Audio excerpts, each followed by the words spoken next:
ગાંધીનગરમાં દીનદયાલ ઉપાધ્યાય કૌશલ્ય યોજના અંતર્ગત જોબ મેળો અને એલ્યુમની મીટ યોજાઈ। 350થી વધુ યુવાનોને રોજગારી પત્રો વિતરણ।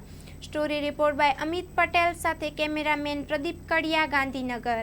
રાજ્યના ગ્રામ વિકાસ વિભાગ દ્વારા જીએલપીસી આયોજિત આજનો આ રોજગાર મેળો રાખવામાં આવેલ છે, જેમાં ગ્રામ્ય વિસ્તારના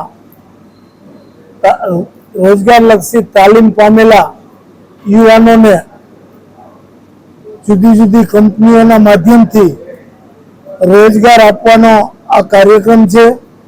ગયા વખતે આવા જ કાર્યક્રમ વખતે 400થી વધુ યુવાનોને રોજગારી આપવામાં આવેલ હતી અને આ વખતે પણ લગભગ અંદાજિત 400 જેટલા યુવાનોને અહીં આવેલ જુદી જુદી કંપનીઓ એની લાયકાત મુજબ રોજગાર આપવાના છે અને આ રોજગારી તાલીમ પામેલા યુવાનોને લગભગ 20,000 રૂપિયા મંથલી પગારથી આ રોજગારીની શરૂઆત થશે।